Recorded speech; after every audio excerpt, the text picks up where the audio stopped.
So welcome to Book Chat for June 2022.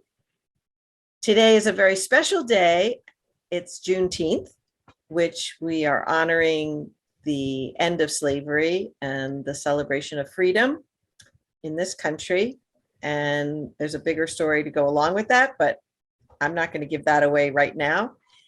We are here to celebrate, though, by learning about a story written by Carol Binta Nadeem about freed slaves in the Frederick Douglass time. And that book is called Civilized Blacks. And we're going to get to that in just a minute. I just want to tell you why we're here all together like this. And it's because I work for a wonderful organization called Assisting Hands Home Care, where we provide certified nursing aides to families who need extra hands of help. But the reason I came on board was to infuse our company with creativity and healing. And I have been doing that for 35 years in this area, creating opportunities for both practitioners and patients or clients to enjoy the free medicine of making art to help you help you feel better. And it has been really rewarding working with families and asking them, what gives your family member joy? What would make them happy to do during the day and while our caregiver is there? And it really has flourished into a wonderful appreciation, both of the caregiver and the client, and there's more of a bonding, and it does work. So we're really happy to be here doing this. So Book Chat is one of those creativity pieces. And I know for some of my friends who join me every month, like Dwayne, he gets a star next to his name. We not only do a little networking here, but we also honor our time to get a dose of creativity. And we're going to do that by hearing from Carol Binta. So in all fairness, I have to say that Carol and I have known each other since before I had children. So I won't say how long ago that was, because that would shed a light on our current age, which we're very proud of. But Carol and I met through the city of Rockville, and she started a mentoring program, and I was one of the mentors for young girls at risk of all sorts of dangers. And we did tea parties and creativity classes, and it was just wonderful. So Carol and I have stayed friends all these years. And when her book came out, I was actually working at Iona Senior Services, where I ran the Arts and Healing program for 10 years. And we actually launched her book. Well, we provided one of the launches for her book back then. So it's really great to circle around back to this book because it is such an interesting read. And Carol, there's so many questions I want to ask you on behalf of all of our viewers. But viewers know that if you have questions you want to ask, please put them in chat to start. And then if we answer those questions as we go through, great. And if we haven't, then we'll recap towards the end of the half hour. Everybody with me? Great. Welcome, Musa. I'm going to put you on mute, dear, so that it doesn't get feedback on the recording. All right. So, Carol, tell us a little bit about who you are. Where do you come from? Where does this wonderful last name that you have, Binta? I knew her as Carol Binta, then she married and became a Nadeem. But tell us about your history just in a couple of minutes, and then your journey to becoming an author. Wow. So I am originally from Philadelphia, and the name Binta is actually the surname of my children's father, my first husband. I kept the name because I love the indigenous nature of the name.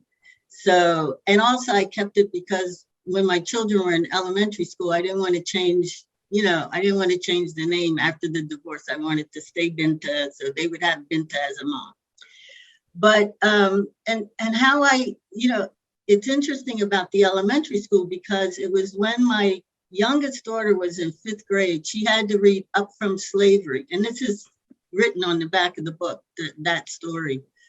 And I read it with her to encourage her to read it.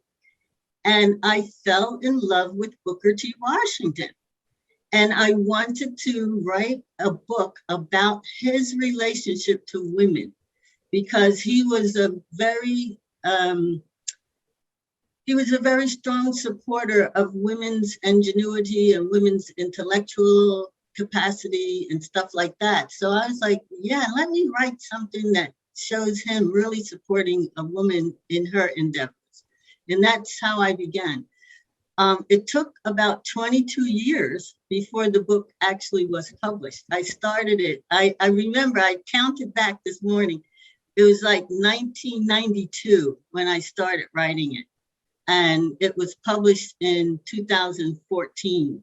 So that shows you, well, during that time, I was a mom, I was a stay-at-home mom, then I was a school mom, then I was an employee for the city of Rockville, and then on and on.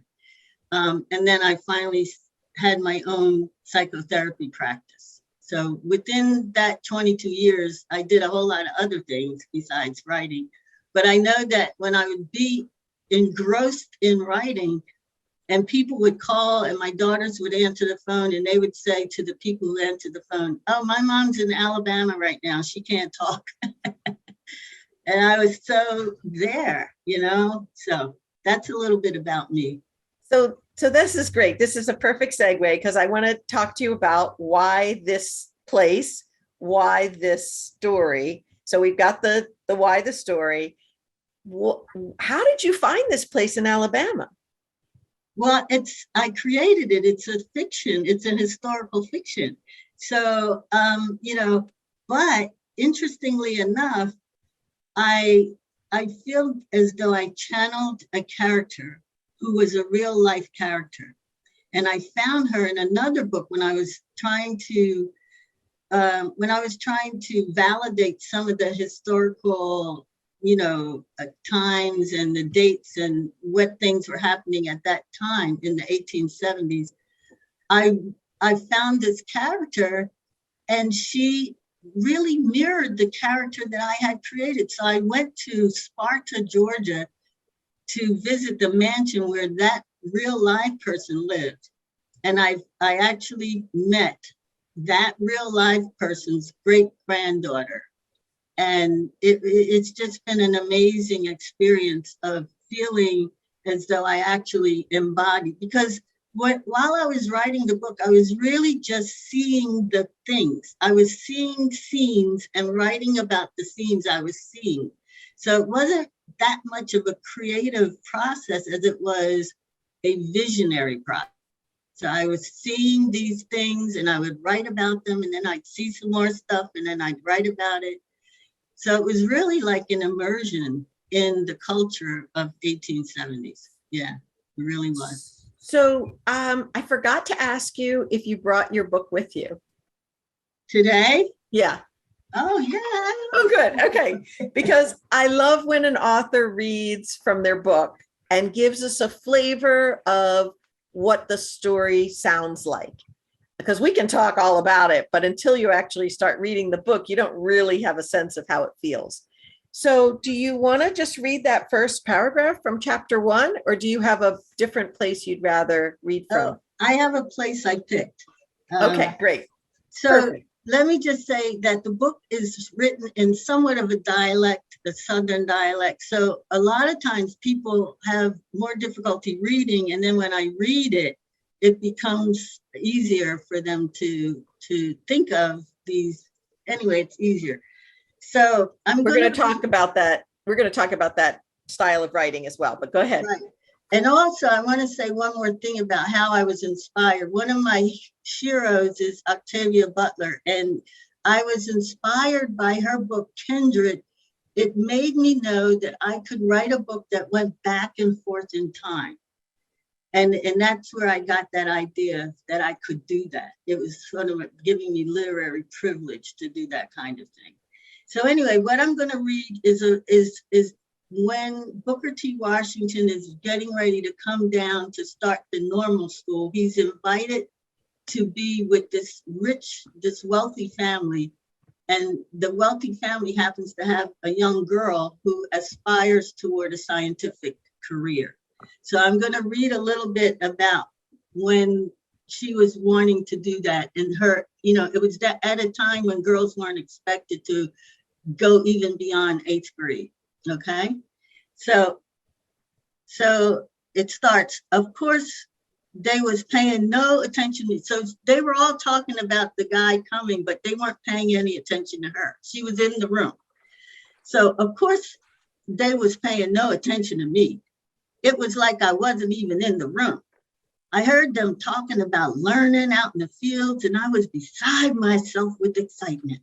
I continued to fumble through the box looking for the letter from Mama giving me permission to apply to the normal school. I nearly dropped the whole stack of papers from my hand when I heard Mr. Kemp say that Mr. Washington knew how to cultivate seeds and to fertilize soil with a mixture of minerals and sand. I too was good with soil.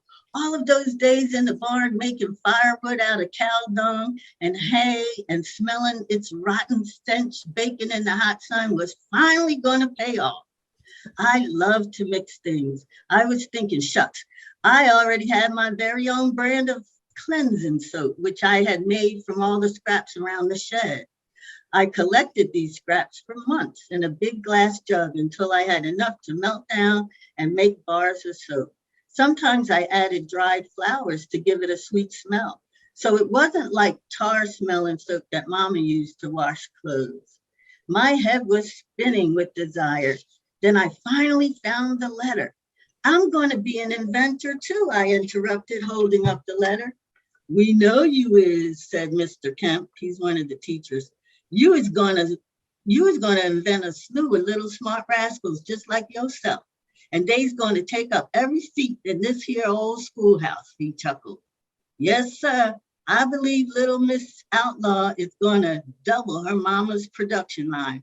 By the way, asked Mr. Jasper Ale, wasn't I noticing you and Joshua whispering at each other across the aisle for y'allself out here last week?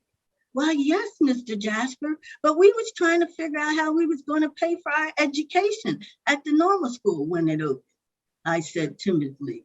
Both men broke out in loud, boisterous laughter, slapping their sides. Mr. Jasper Ale pointing his finger from side to side like a metronome. Oh no, he said. Ain't no gals going to be going to the new school. I was devastated. My heart sank like a rock down a well. It was clear as a church bell that I could not depend on the support of my teachers. And then I'm going to skip down. I kept, maybe I should continue.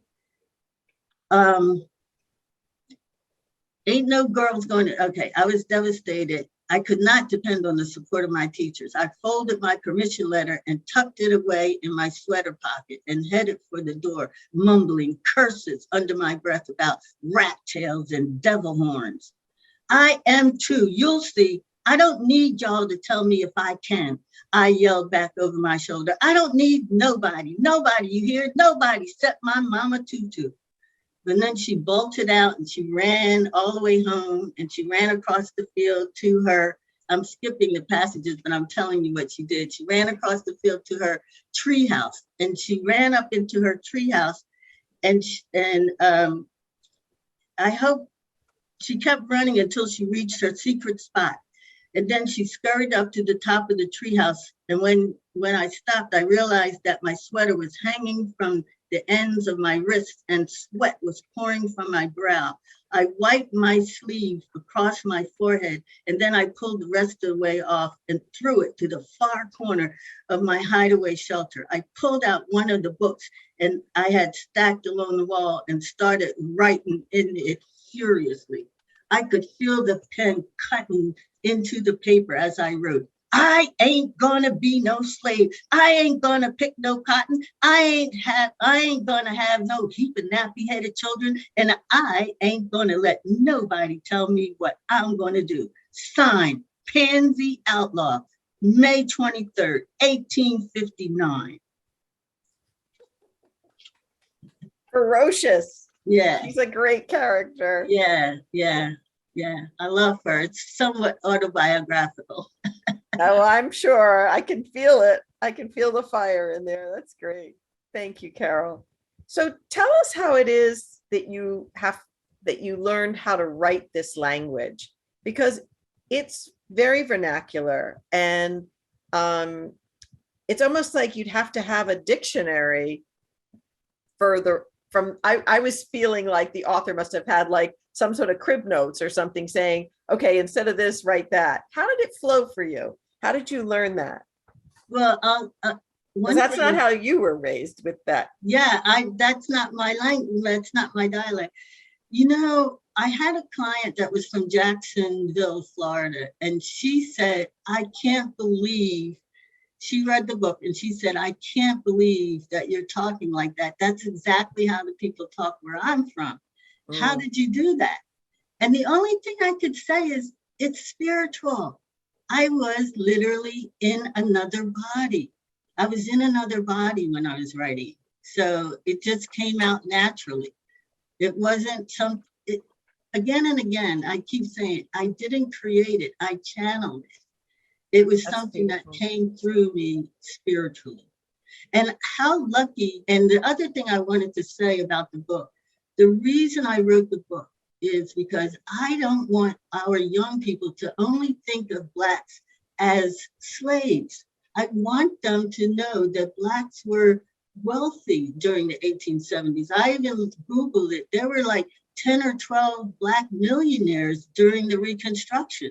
There were two women who were the first, who owned property and owned real estate. So we don't get that. They talk about critical race theory because they don't want people to know that Black people are more than slaves. We were more than slaves. And that was my point. That's what I wanted to illustrate. Yeah, well, that's why I thought it would be perfect for today, because that's exactly, we're all learning more and more about the real history, the history that includes more than just white people. Yeah. And so I find it fascinating when I come across a book like yours. And a few months ago, we had Lauren Sharma. Lauren, wait, I said her name wrong. Hang on. Yeah, Laura Francis Sharma. And she wrote Till the Well Runs Dry. And it's a story about her family's migration from Trinidad. And it's mostly in Trinidad. And she also uses this language. And I have to say, when I asked her this question, she said the same thing, although she did grow up more with it in her life. But it was her grandparents and great grands.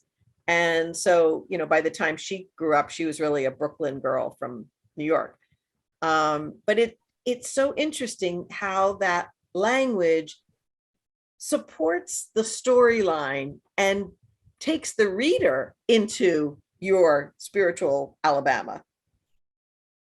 Just That, beautiful. thank you. That's what I had hoped for. So One question I would like to pose to the audience here. What did the title elicit in you? The name Civilized Blacks. What did that elicit in you? I'm always curious to know. Would anybody like to say anything about that?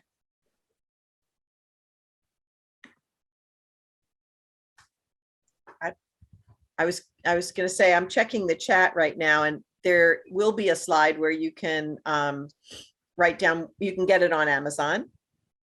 But there will be a slide with connections for how to get the book. And Sylvia says, were the sayings things that you heard, or did you channel some of those too? Okay. And which page were you reading from? All right. I was reading from chapter 4, and it was page 22. So for those of you who haven't read the book yet, which, this is a book chat. So we're all about teaching you about a book rather than reviewing a book, and talking about it that way. In the back of the book, there's a poem by Hasna Binta. And in the epilogue, it alludes to what this poem is about. So I thought it might be great to just set this up for you guys. And then Carol, if you don't mind reading the poem, I think that would be lovely. So one of Carol's daughters wrote this poem, right? Yes. In 1989, when she was 14 years old. Yes. And I know there's at least one poet in this participation group. So you can appreciate that. And I just wanted to answer Sylvia's question. Some of the quotes come from my great grandmother, and other quotes,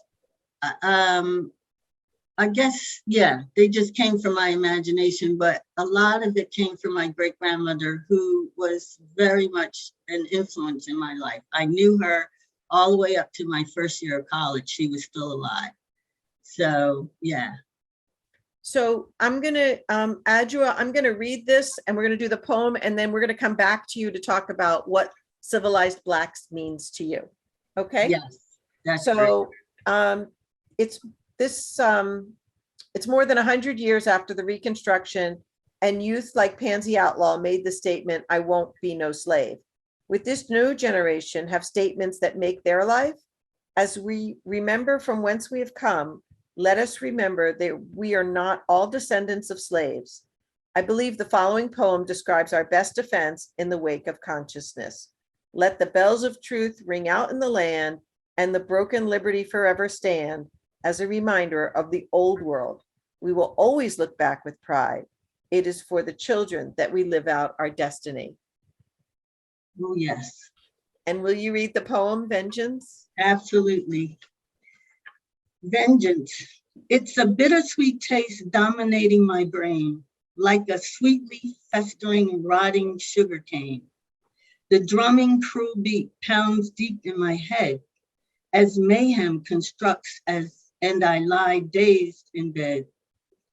How could they? Why would they? The question I ask no longer matter. I must complete the task, divide and destroy like soldiers at war. Vengeance is mine, my soul's on the floor. The way from the start, an eye for an eye, a tooth for a tooth, a cry for a cry. Turn the other cheek, is it only for saints? Are all humans alone in sorrow's complaint? In my right hand, a rosary.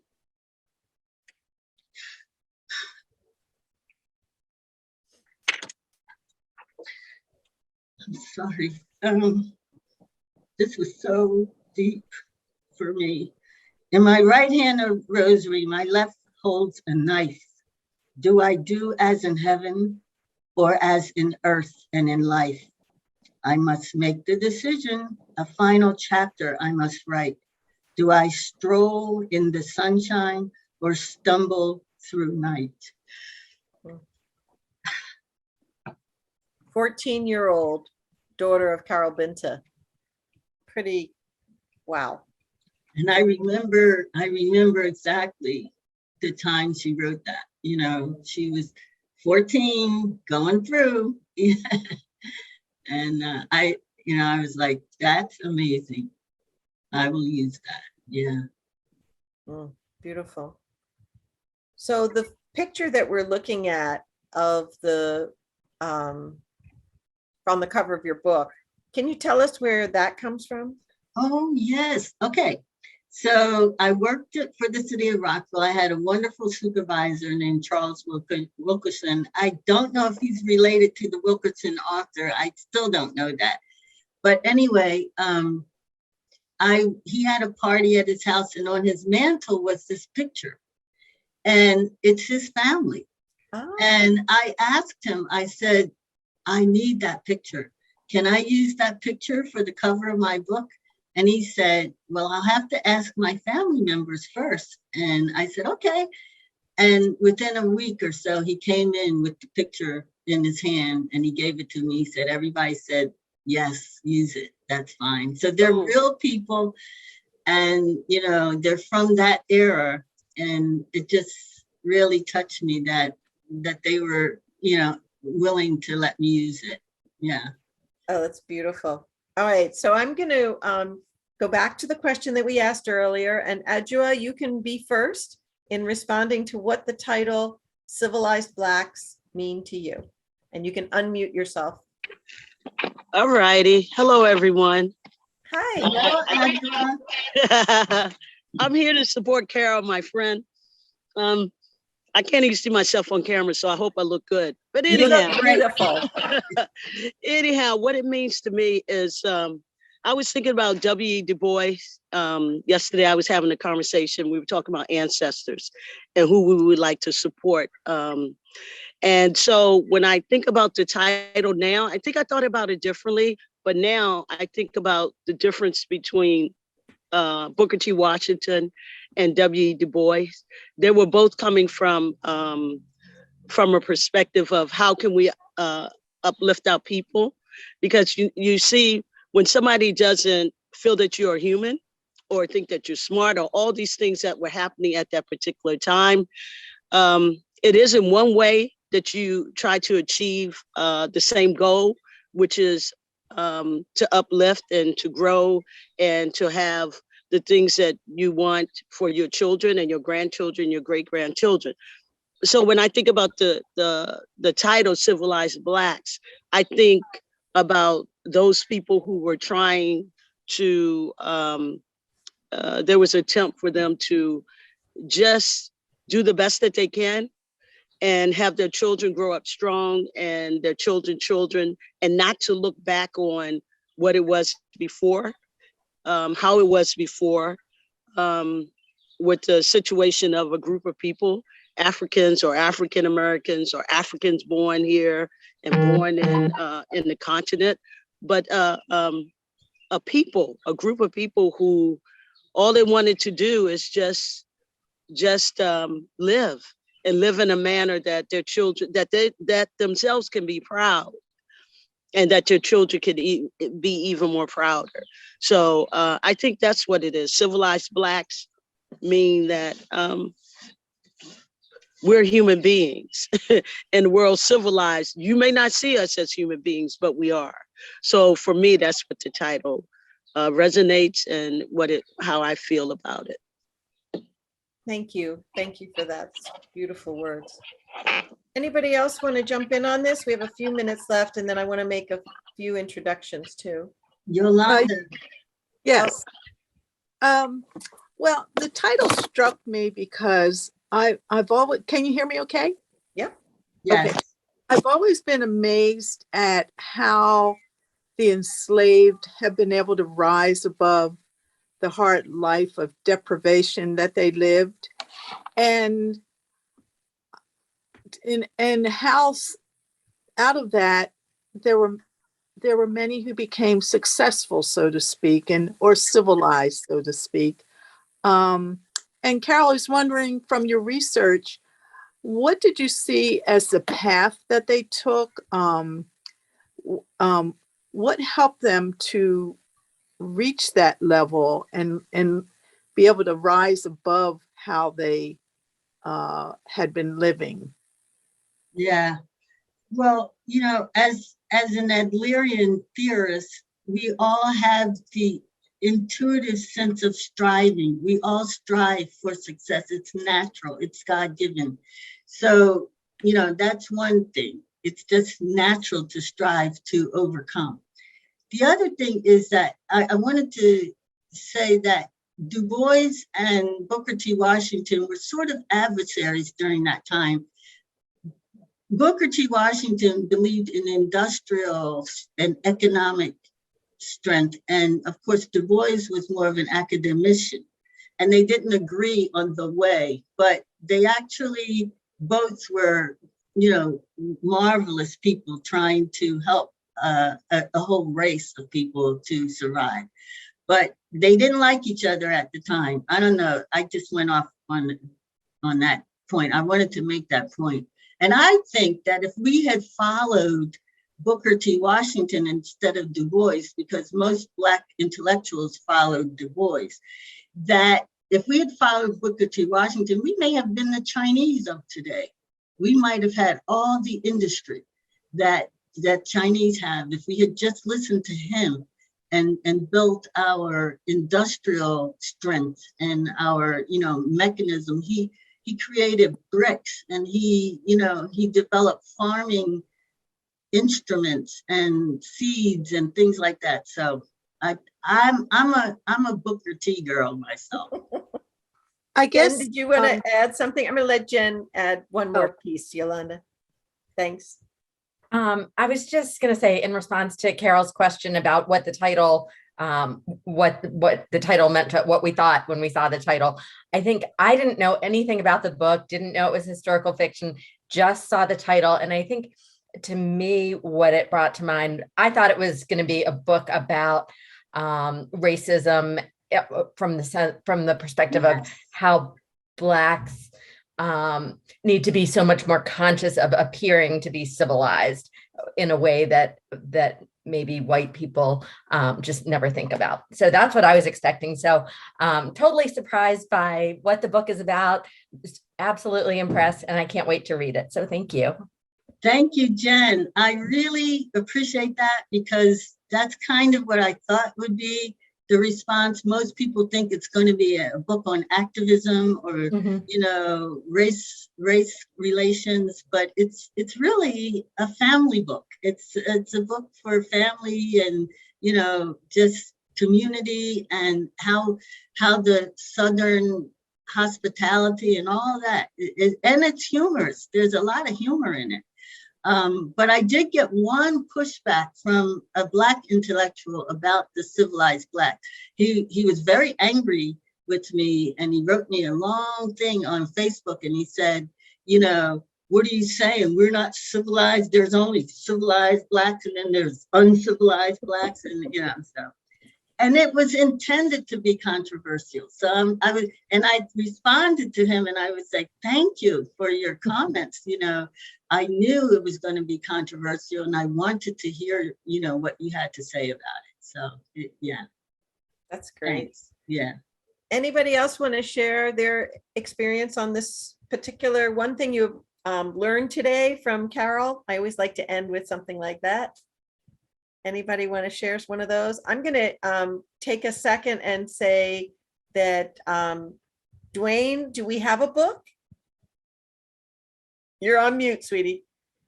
So Dwayne has written a book called One Block West of the White House, and it's about Gawler and Sons funeral directors.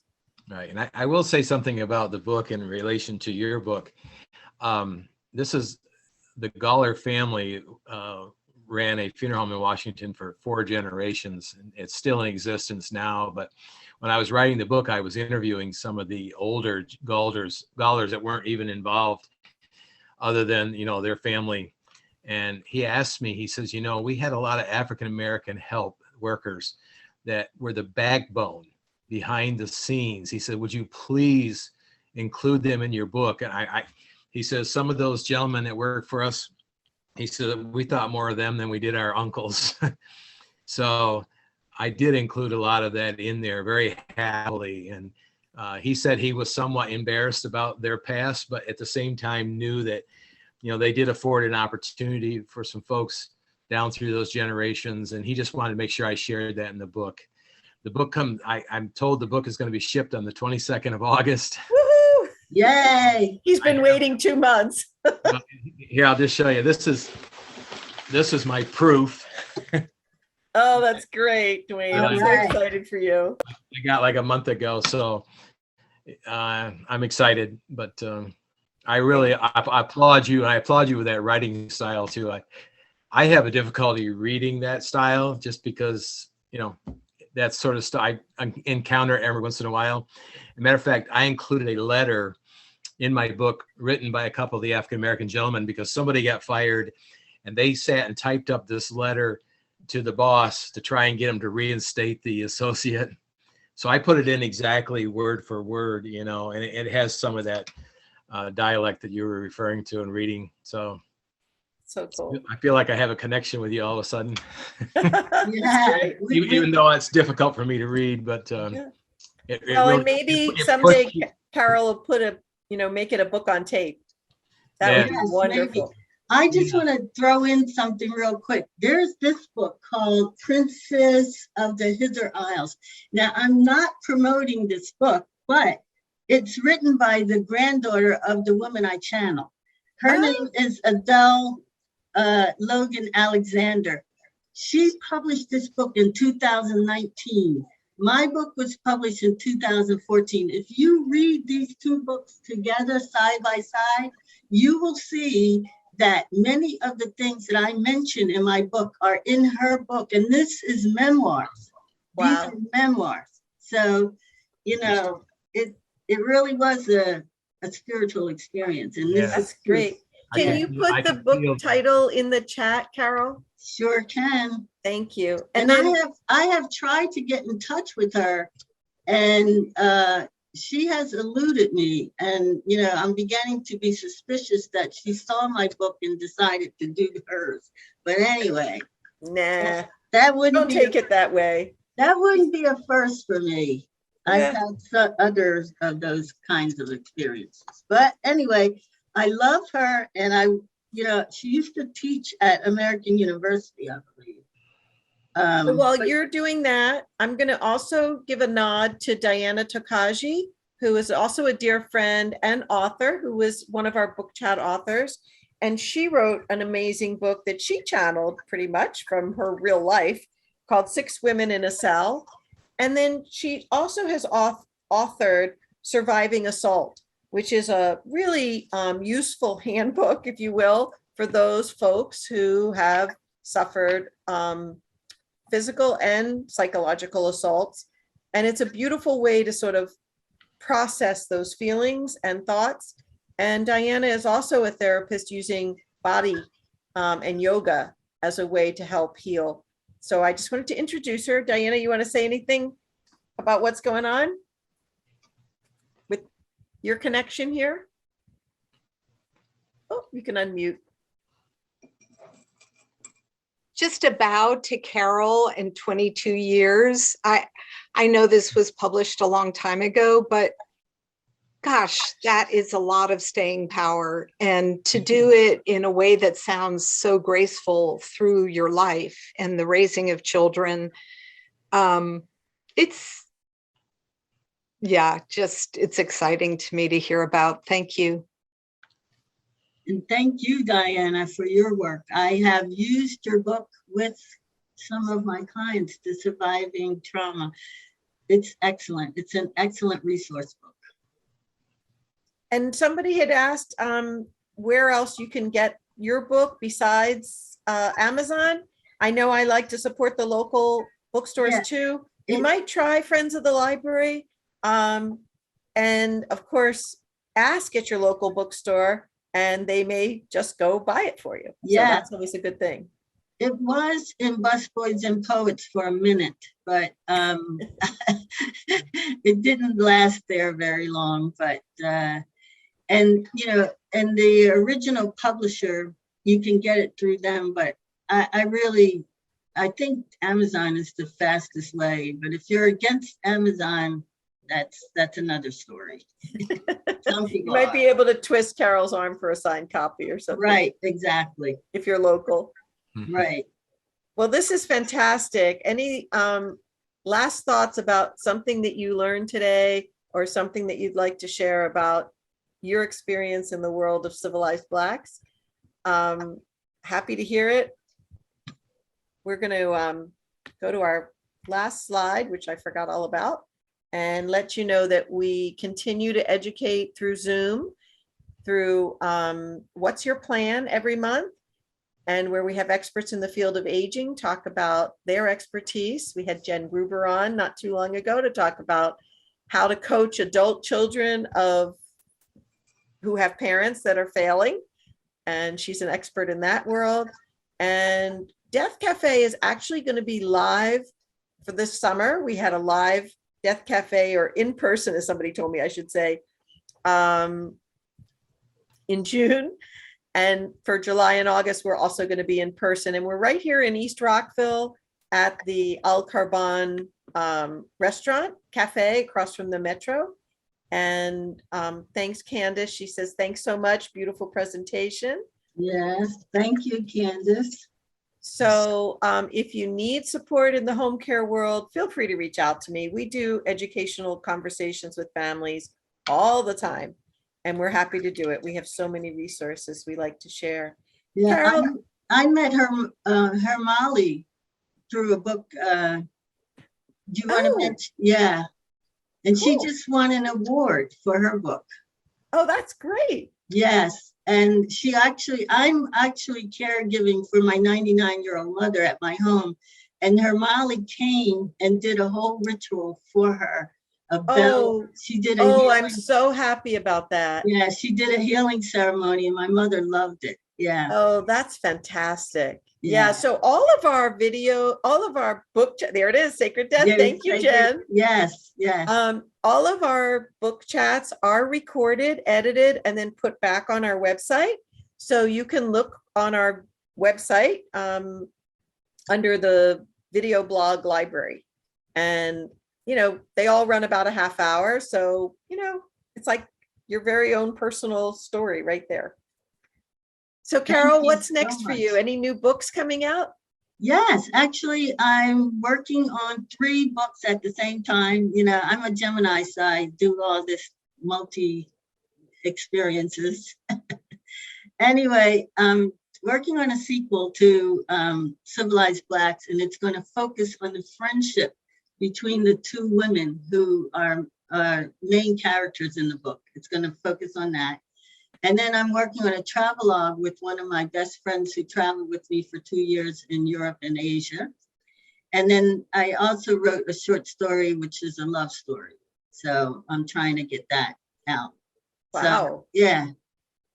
So I'm just living my life.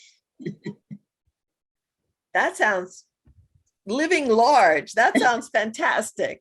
Well, I wish everyone a very pleasant Juneteenth. I hope you learned something new about the history of America and all of the people that belong here and thrive here. I'm just trying to check chat real quick before we head out. Hang on one second. Oops. Candace says, how can I join? I'm not a writer, but I am a coach for people with ADHD, autism, and mental illness. And Carol is a dear friend. Oh, Candace, that's so sweet. You are part of that tribe now. You're a member. We'll add your email to the invitation. Yeah, absolutely. Yeah. And Adjua says, great presentation and talk. I learned a bunch of stuff today. So we succeeded. Yet another great round of book chat. Thank you all for being here. Carol, thank you so much for reading. And I wish you all a wonderful week ahead. Thank you, Patricia, for doing this. You're so super. You are wonderful. Oh. You really bring culture to all of us, and you share it so gracefully. Thank you so much. Oh, that's so kind. Well, here's to more time when we can see each other in person too. That would be fun. And I have to say, Dwayne throws a great party at the Gallers Funeral Home. So we're going to have to do book chat lives there sometime, Dwayne. All right. Thanks, everybody. Thanks, Bye. everyone.